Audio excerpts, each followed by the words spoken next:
Príjemné popoludne. Veľmi pekne ďakujem za pozvanie a veľmi prekvapili vaše slova, pretože to bolo jasné, že na takúto príležitosť nemôžem povedať nie. Je to naozaj pre mňa česť tu dneska stáť. Táto prezentácia sa volá 00 tam a späť, alebo 00 forth and back. Bola pripravená pôvodne pre jednu medzinárodnú konferenciu, čiže keďže som človek lenivý, tak ju tak trošku recyklujem. 00. Keď sa voláte ako ja, tak si ťažko viete pri tom, keď zakladáte svoj office, predstaviť, že ten office nazvete svojím menom, ako to v prípade väčšiny architektov býva. Čiže z začiatku sme s mojím vtedajším partnerom Martinom Jančekom, ak to meno nepoznáte, alebo zatiaľ ste o ňom nepočuli, určite o ňom budete v dohľadnej dobe počuť. Sme hľadali nejaký úderný a veľmi jednoduchý názov. Ja som prišiel s tým, že 00. Bavilo nás a stále ma baví na tom, aké množstvo rôznych konotácií ten význam má. Sú to súradnice, rovnako ako výsledok futbalového zápasu. Môžete určite nájsť ďalšie rôzne interpretácie. Forth and back, tam a späť. Toto je vlastne niečo, čo sprevádza celý náš život. Kráčame dopredu, ale niekedy sa jednoducho musíme vrátiť späť. Je to metóda, ktorou pracujeme. Keď rozvíjame koncepty, tak väčšinou to býva tak, že na začiatku je vygenerované strašne veľa rôznych názorov. Tie sa vyvíjajú a potom sa stále musíme vrátiť späť, aby sme zhodnotili, že či tá naša prvotná analýza je v súlade s tým, čo sme spravili. Takto nejak sa dá ilustrovať naša práca. Ideme do kopca, väčšinou fúka silný vietor v protismere, niekedy aj sneží, aj hmla. V princípe nikto nejak extra nemá záujem o to, čo robíme v zmysle presadzovania nejakých inovatívnych riešení. Každý od nás chce priamočiaru reakciu. Teraz použijem tento nástroj. Každý Jedi potrebuje laserový meč, ak ho nemá, postačí laserové ukazovátko. Čiže máme 3 mesta. Bratislava. Tu sú všetky prachy a všetci dôležití architekti v tejto krajine. Tu je Prešov, tu sme my. A tu sú Košice. Prečo sme tu? Sme tu hlavne kvôli tomu, že toto mesto a tento región máme radi. Kvôli tomu, že tu sú naše rodiny, naši blízki, priatelia. Súčasne sme tu aj kvôli tomu, že si nemyslíme, že všetko dôležité sa musí odohrávať tu. Je dôležité, aby kvalitná architektúra bola všade v tomto území. A prečo na tomto obrázku svietia Košice? Hlavne kvôli tomu, že v podstate posledné 3 roky sme strávili nekonečným pendlovaním hore, dole, tam a späť medzi Košicami a Prešovom. Budem hovoriť o niekoľkých našich projektoch, neviem, či je to tam vzadu vidno, toto je časová os a tu sú všetky tie veci, ktoré tak pokúsim sa čo najrýchlejšie preletieť. Tento systém je postavený takto, že hierarchia nie je chronologická, ale je hierarchia podľa dopadu tých jednotlivých našich projektov. Čiže tu máme kasárne Kultúrpark, bytovky Cmik na Sabinovskej, inštalácia Sideways a tak ďalej a tak ďalej. Na tom diagrame je vidno, že tie veci sa prekrývajú, niektoré veci trvajú strašne dlho, ako tento Cmik, niektoré sú veľmi intenzívne a veľké, ako tieto Košice, niektoré idú cez celé to naše, cez celú tú časovú os. Čiže kasárne Kultúrpark. Tento projekt nám zabral v podstate 4 roky. Do toho času treba zahrnúť jednak prácu na súťažnom návrhu a potom všetky fázy projektovej činnosti až po ukončenie stavby, ktorého sme sa zdraví dožili v auguste 2013. Je to rozhodne náš najväčší projekt, čo sa týka tohto druhého čísla. 26 miliónov eur. Človeku zastáva dých. Na jednej strane je to eufória, mať možnosť minúť takéto peniaze, na druhej strane je to frustrácia. Je to naozaj ten správny spôsob, ako sme tieto peniaze použili? Nedali sa použiť na niečo iné, zmysluplnejšie? Neviem. Čas ukáže. Jedná sa vlastne o areál kasární. Vidíte centrum na mape zo sklonku 19. storočia a tieto kasárne tu. Postavila ich Rakúsko-uhorská armáda. V roku 2009 sme sa vlastne dozvedeli o tom, že Košice sú Európskym hlavným mestom kultúry, alebo respektíve budú, a že sa organizuje architektonická súťaž na riešenie tohto komplexu. Takto nejak to vyzeralo. Budovy z 19. storočia, niečo na začiatku 20. storočia a potom súbor rôznych stavieb, ktoré tam postavila Československá ľudová armáda, keď tieto kasárne používali. V tom období pred začiatkom rekonštrukcie tak tam pôsobilo alternatívne kultúrne centrum. Peťa Radkofa mnohí z vás poznajú. On tam operoval ešte skôr, než Košice získali tento titul. A takto nejak to vyzeralo. Umenie vykúkajúce spoza dvojmetrového súvislého plota, ktorý obopínal celý tento komplex.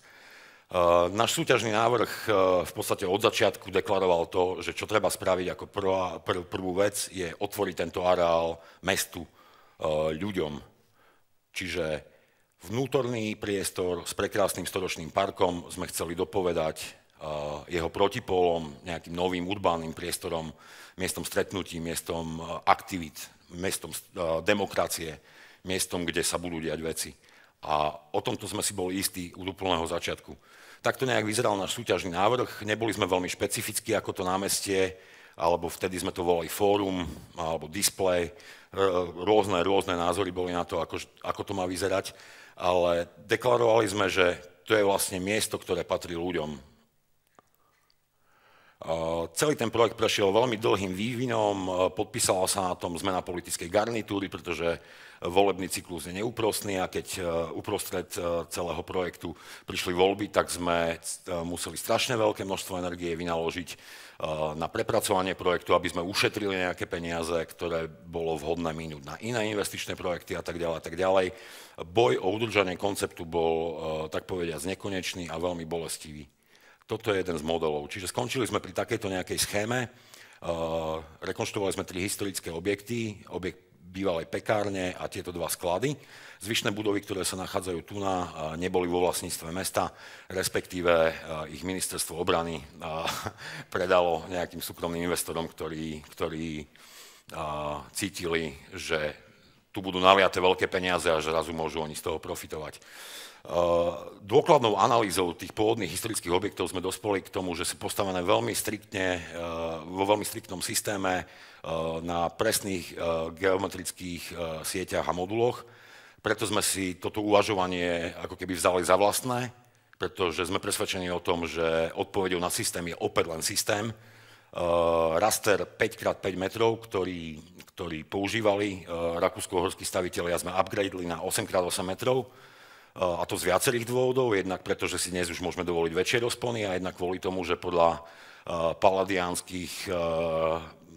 paladiánskej matematiky alebo geometrie je to 8 je to najbližšie vhodné číslo.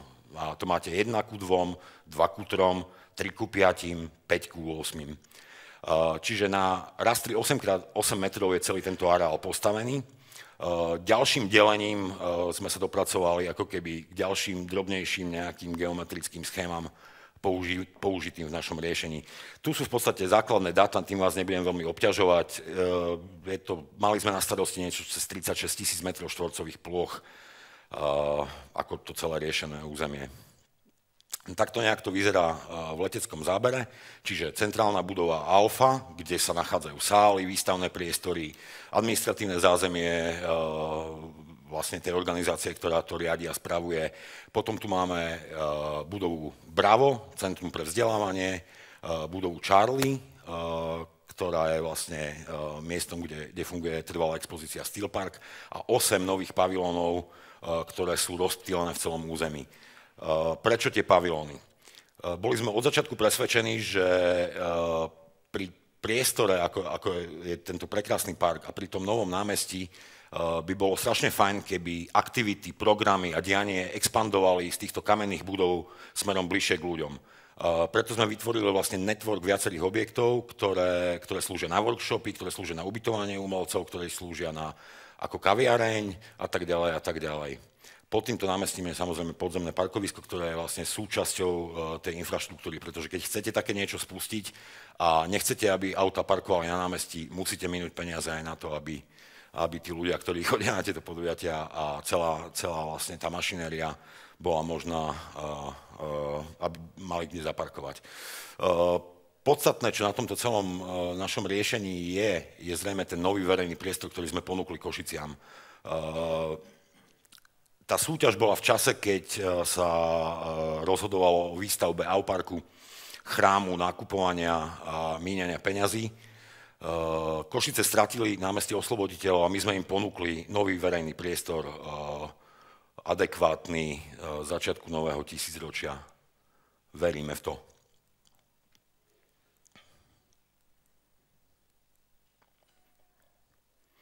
Okrem toho rastra 8x8 metrov je tam nadradený raster 24x24 metrov, ktorý vlastne determinuje polohu tých osvetľovacích telies. Tá nová štruktúra tých nových objektov funguje ako tím. Volili sme na nich proste jednoduchý, ale veľmi drahý materiál. Samozrejme, museli sme ušetriť niekde inde.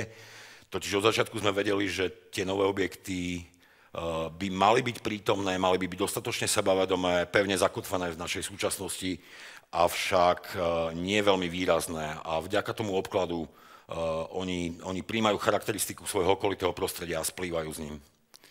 Veľmi dôležitým aspektom celého nášho projektu bol veľký dôraz na znižovanie prevádzkových nákladov a využitie environmentálnych alternatívnych zdrojov energie, čiže čerpeme tam podzemnú vodu, využívame ju na vykurovanie, na chladenie, na splachovanie veciek a tak ďalej, na polievanie parku.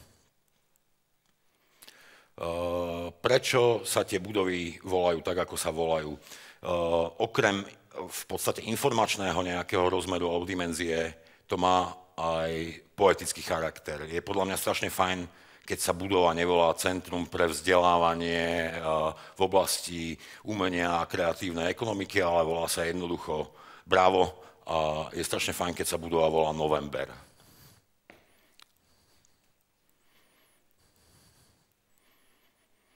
Teraz preletím pár fotiek.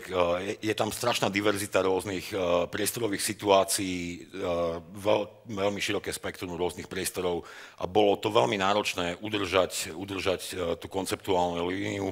Bolo veľmi náročné skoordinovať projekčne aj realizačne tie jednotlivé budovy tak, aby to fungovalo v súlade s tým prvotným konceptom. Odmenou pre nás bolo na konci toho celého bolestného a veľmi dlhého procesu, keď sa tam uskutočnil ten prvý festival Leto v parku, pretože vtedy sme prvýkrát videli, že to námestie sa vie naplniť. Minul som podstatnú časť svojho času, čiže teraz sa budem veľmi ponáhľať. Cmik, o tom veľmi v Prešove asi nemusím rozprávať.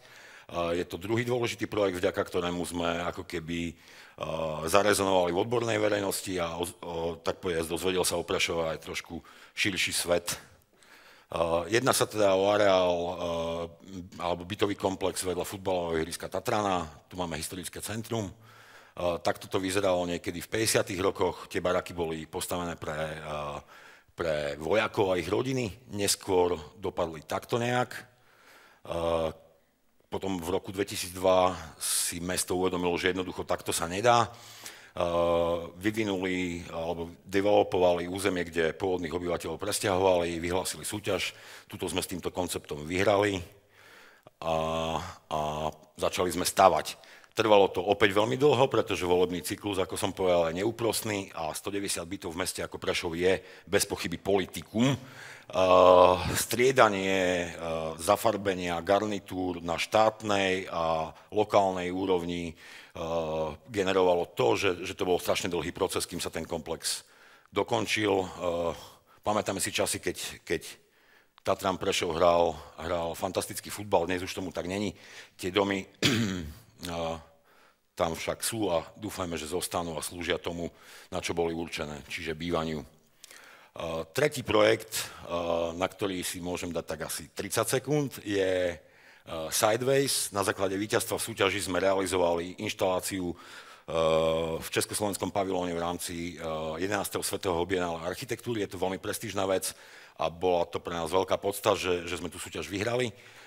Témou bienále bolo Architecture Beyond the Building, čiže architektúra mimo stavieb alebo za stavbami. Vybrali sme sa do sveta vôní, farieb, chutí, do sveta jedla, našich návykov s tým spojených.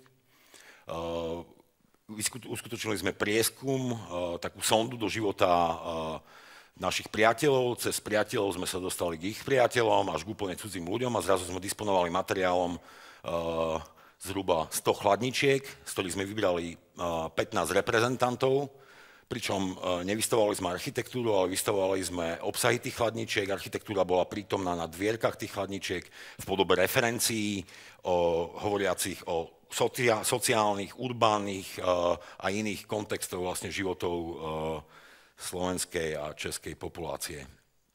Takto to vyzeralo v samotných Benátkach. Ľudia mali možnosť ochutnávať, testovať tie potraviny, ktoré sme originálne doviezli zo Slovenska. To, čo bolo lokálne, bolo ovocie a zelenina. Ľudia sa bavili a prežili to, dúfam, všetci v zdraví. Z toho máme takéto všelijaké zápisky a záznamy, ktoré jedného dňa, dúfam, keď sa nám podarí naplniť istú kvótu, zverejníme v jednej publikácii, ktorú chystáme už niekoľko rokov. Tie čísla tu neukazujem kvôli tomu, aby som exiboval na tom, že koľko štvorákov a koľko peňazí a tak ďalej, to v žiadnom prípade tak není. Súvisí to s tým, čo som na začiatku povedal, že tá zodpovednosť za to, akým spôsobom sa tie peniaze míňajú, tá téma začína byť stále viac a viac prítomná v tom, ako uvažujeme. Nedá sa lacnejšie, nedá sa jednoduchšie. Europan ICA, medzinárodná súťaž, riešenie centra maďarského mestečka, ktoré má 35 000 obyvateľov, vzniklo spojením 4 obcí. To, čo nemajú, je centrum mesta, majú takéto parkovisko. Bolo jasné, že potrebujú nejaký verejný priestor. Bavíme sa o vlastne zoskupení týchto budov, kde sú služby, nejaké obchody a tak ďalej. Hodne času sme venovali tomu, diskusiám teda, aké má byť to námestie, aké má byť veľké, aký má mať tvar a tak ďalej. A potom sme pochopili, že riešenie je niekde inde. To, čo tá obec, alebo teda to mestečko potrebuje, je hustota. Preto sme nekompromisne vložili sériu takýchto objektov a nevytvorili sme námestie, ale vytvorili sme veľmi hustý urbánny priestor s obchodíkmi, službami, kaviarňami, ktoré expandujú vlastne do toho čierneho územia. A korunu nad tým tvorí bývanie, čiže vlastne to centrum je živé 24 hodín denne. Je to kombinácia obchodov, služieb a bývania. A to je, myslím, že odpoveď pre mnohé naše mestá, ktorých centrá sú v takom stave, ako sú. Centrum. To je opäť ďalší projekt, ktorý trvá proste x rokov. Od prvého konceptu do realizácie ubehlo koľko to je? 8 rokov? Neuveriteľné. Takto to vyzerá celé tie roky. To, čo máme na starosti, nie sú tieto budovy, ktoré väčšinou sú v súkromných rukách, pretože mesto sa zbaví takýchto vecí a ponechá si tento rozbitý, neatraktívny priestor, na ktorý potom hľadá veľmi ťažko prostriedky, ako to zaplatiť. Toto je vlastne náš návrh. Jedná sa o zvolnený betónový koberec so 43 solitárnymi stromami. Je to v terminológii odbornej pocket park, čiže taký hybridný priestor medzi námestím a parkom. Zo pár záberov z toho, ako to bude vyzerať, nejaký stavebný výkres. A veríme, že koncom tohto roka, keďže volebný cyklus je opäť, raz to poviem, neúprosný, tak sa všetci ponáhľajú, aby to stihli do toho správneho času. Ďalšia citovka. Most v Sulíne cez rieku Poprad. Opäť vidíte, že to trvá hodnú chvíľu.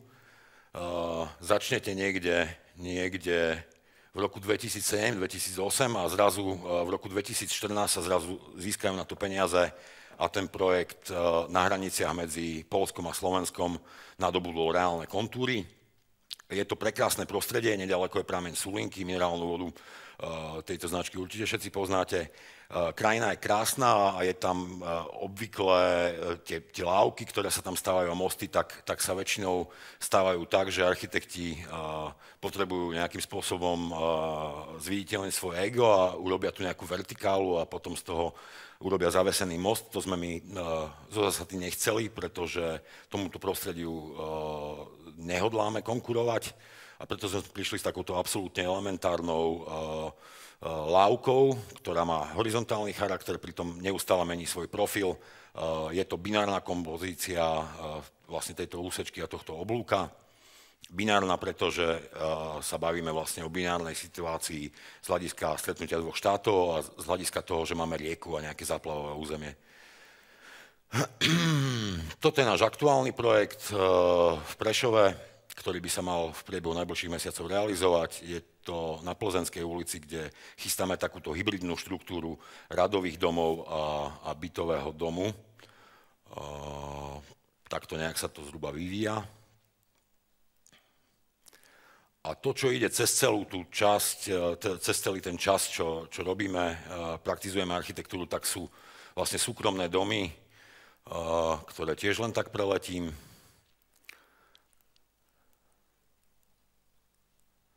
A toto sú naše posledné nejaké experimenty, ktoré v Prešove, v Tatranskej Lomnici a v Ortašoch pri Košiciach.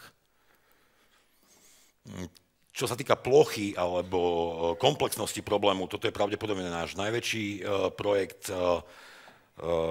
Berlage Institút z Rotterdamu nás vyzval spolu s ďalšími šťastlivcami, aby sme spracovali takúto výskumnú úlohu.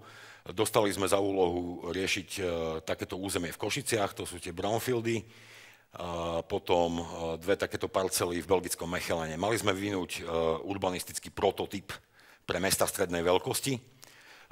Pristúpili sme k tomu tak, že to, čo vidíte v strede, to je náš prototyp. Je to v podstate vymedzené prázdne územie. Zvyšok, tieto plochy sú nechané pre komerčných developerov, aby vystrajali tie svoje obvyklé zverstva. Štát alebo mesto by malo zabezpečiť bývanie v takýchto pásoch, ktoré by vymedzilo jeden veľký verejný priestor, volali sme tu public gardens, miesto pre sociálnu interakciu, miesto pre šport, pre lokálne demokracie. Toto je aplikácia v Košiciach, čiže toto sú tie zverstvá a toto je sekvencia našich pásov, ktoré bránia tú prázdnu plochu. A toto je intervencia v Mechelene. To, čo robíme veľmi radi, je, že učíme na Fakulte umení, kde už 5. rok vedieme ateliér, čiže to je stále takáto krátka úsečka, učíme iba v zimnom semestri a sú to rodinné domy, ktorých bolo strašne veľa. Musím povedať, že je to proces, v ktorom ťažko, keď poviem, že učíme, tak áno, učíme, ale v mnohom sa učíme od tých našich mladých budúcich kolegov, čiže je to taká opäť win-win situácia pre obidve strany. Tu sú všetky tie dáta dané pohromade. Čo z toho možno nejakým spôsobom zistiť je, že ten proces určite nie je lineárny a že keď máte takúto veľkú zákazku, tak to rovno neznamená, že potom budete mať ďalšiu veľkú zákazku.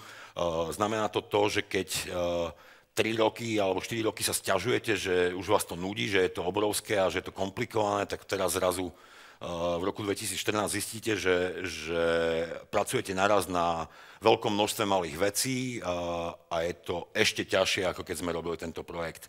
No, pravdu povedať, keď tak pozerám na tie dáta, nedá sa povedať, že by som nejak z celej tejto analýzy veľmi zmúdrel. Ďakujem vám za pozornosť.